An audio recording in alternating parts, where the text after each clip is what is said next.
SDP maths tutorial में आपका स्वागत है। नमस्कार दोस्तों, मैं हूं सुदीप और आप देख रहे हैं हमारा YouTube channel SDP maths tutorial. Question number 4 number और 2 नंबर क्वेश्चन तो चुआ क्वेश्चन तो কি আছে 1 + tan θ + sec θ तार पिছত आको আছে 1 + cot θ - cosec θ equal to कोनটো answer होबो तলত দিয়া আছে ए ऑप्शन तो होल 0 बी ऑप्शन तो होल 1 सी तो होल 2 डी तो होल की -1 आमी ऑप्शन ওলাব লাগে जोने फॉर्मूला শিকিছে আজি কামত লাগিব जोने फॉर्मूला শিকা নাই অৱস্থা বেয়া আছে আজি 1 + tan θ + sec θ মাজত কি চিন আছে ইয়াতে ইনটু 1 + cot θ - cosec θ এতিয়া আমি চেঞ্জ বিলা কেনেকে কৰো সোয়া ব্ৰ্যাকেট দিলো 1 + tan θ এটা ফৰ্মুলা আহিব tan θ ফৰ্মুলাটো কি আছিল কিন্তু এইটো ইউজ নকৰো tan θ = 1/cot θ এটা ফৰ্মুলা আছে কিন্তু এইটো ইউজ নকৰো আমি এতিয়া ইউজ কৰিম কি sin θ/cos θ প্লাস sec θ তো কি হ'ব 1/cos θ বুঝছানে ইয়াত একেদৰে আমি 1 + cot θ ফর্মুলা তো হল কি cos θ/sin θ minus cosec θ formula তো হল 1/sin θ তো ফর্মুলা আমি ইয়াতে কি কি ইউজ করিলো এটা হল tan θ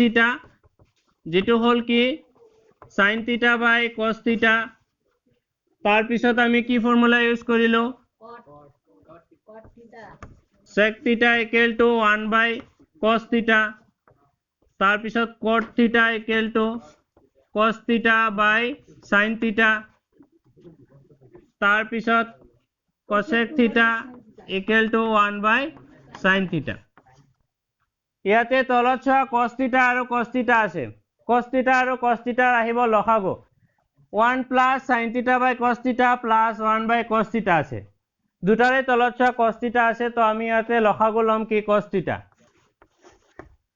লসাগু যেতিয়া cos θ হ'ব cos θ আৰু 1 ইনটু কৰিলে হ'ব কি cos θ প্লাস ইয়াত sin θ তলত cos θ আছে লসাগুটো cos θ আছে ইয়াৰ মানে ওপৰত একো আমি পৰিৱৰ্তন কৰিব নালাগে ইয়াতে আমি কি লিখিম sin θ প্লাস ইয়াতো cos θ আছে লসাগুটো cos θ আছে ওপৰত কোনো চেঞ্জ নাই ওপৰত কি হ'ব 1 ঠিক একেদৰে ইফালে আমি লসাগু কি লব লাগিব ইয়াত লসাগু লব লাগিব sin θ ওপৰত কি হ'ব 1 ৰ লগত sin θ ইনটু হ'ব কাৰণ কি 1 ৰ তলত sin θ নাই লসাগুৰ লগত মিলা নাই গতিকে আমি sin θ ওপৰৰ 1 ৰ লগত ইনটু কৰিলে হ'ব sin θ 1 গুণ sin θ প্লাস ইয়াতে sin θ লসাগুটো sin θ মিলি আছে হয়নে তো ওপৰত হ'ব cos θ মাইনাস লসাগুত sin θ আছে ইয়াতো sin θ আছে মিলি আছে তো ওপৰত কোনো চেঞ্জ নাই 1 হ'ব তাৰ পিছত চোৱা এই দুটাৰ মাজত কি চিন আছে বুলি কৈছিল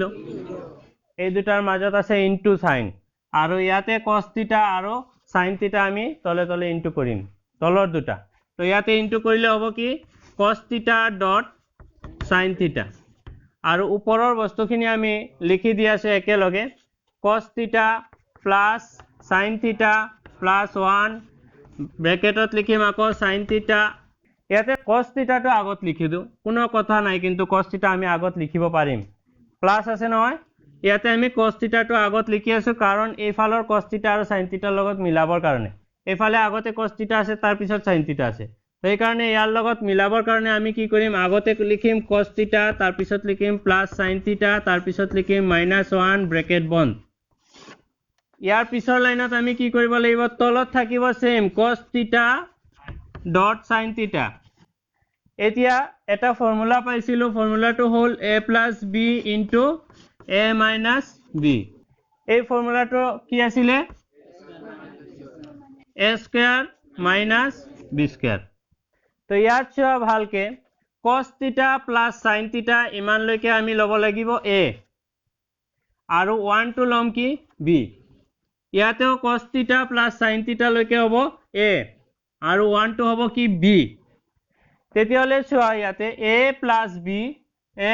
- b হল নে তেতিয়াহ'লে আমি কি লিখিম a square minus b square a square মানে আমাৰ ইয়াতে পুৰা ইমানখিনি পাৰ্ট আছে cos থিটা প্লাছ sin থিটা গতিকে a স্কয়াৰৰ জগত আমি লিখিম কি cos থিটা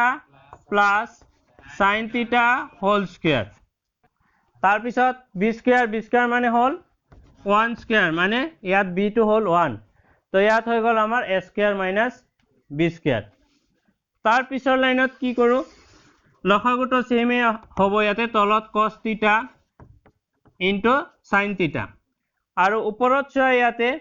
a plus b whole square মানে cos theta plus sin theta whole স্কয়াৰটোক আমি ফৰ্মুলা এটা দিব পাৰো যেটো ফৰ্মুলা হ'ব কি a plus b whole square a plus b হোল স্কয়াৰৰ ফৰ্মুলা হ'ল a square plus 2ab plus b square এতিয়া cos theta plus sin theta whole স্কয়াৰৰ ফৰ্মুলাটো আমি লিখিম a plus b হোল স্কয়াৰৰ ফৰ্মুলাৰ নিচিনাই সেম cos থিটাটোক ধৰিম a আৰু sin থিটাটোক ধৰিম b cos থিটা স্কয়াৰ cos স্কয়াৰ থিটা প্লাস ফর্মুলা 2 ডট cos থিটা ডট sin থিটা প্লাস b স্কয়ার মানে হবে sin স্কয়ার থিটা মাইনাস 1 এই 1 স্কয়ার মানে তো 1 হবে তো মাইনাস 1 লিখিলো ইয়ার পিছৰ লাইনটো কি হবে তলত সেম মানে cos থিটা sin থিটা সেম একবার cos থিটা sin থিটা আমি লখাগু লোৱাৰ পিছত কিন্তু cos থিটা আৰু sin থিটাক একো চেঞ্জ কৰা নাই যেনেকৈ আছে তেনেকৈ আছে ইয়াৰ পিছত চাই লোৱা ভালকে ওপৰত কি আছে cos স্কয়াৰ থিটা আছে নে cos স্কয়াৰ থিটা আছে তাৰ পিছত sin স্কয়াৰ থিটাও আছে তো এই দুটা আমি যদি একেলগে লিখো তেতিয়া হলে কিন্তু এটা ফৰ্মুলা হ'ব তো আমি কি কৰো এতিয়া এই দুটাক একেলগে লিখি আছো লিখিম cos স্কয়াৰ থিটা প্লাস sin স্কয়াৰ থিটা তাৰ পিছত লিখিম প্লাস 2 cos থিটা ডট sin থিটা মাইনাস 1 ইয়াত তলত সেমে থাকিব cos থিটা ডট sin থিটা আৰু ওপৰত হ'ব cos স্কয়াৰ থিটা প্লাস sin স্কয়াৰ থিটা ইকুৱেল টু ফৰ্মুলা কি আছিল 1 cos স্কয়াৰ থিটা প্লাস sin স্কয়াৰ থিটা ইকুৱেল টু 1 প্লাস 2 cos থিটা ডট sin থিটা মাইনাস 1 ইয়াৰ পিছত প্লাস 1 আৰু মাইনাস 1 কেনসেল তাৰ পিছত থাকিব ওপৰত 2 ডট cos থিটা ডট sin থিটা তলত থাকিব cos থিটা ডট sin থিটা cos থিটা sin থিটা কেনসেল থাকিব 2 তো আমি লিখিম এনসারত C2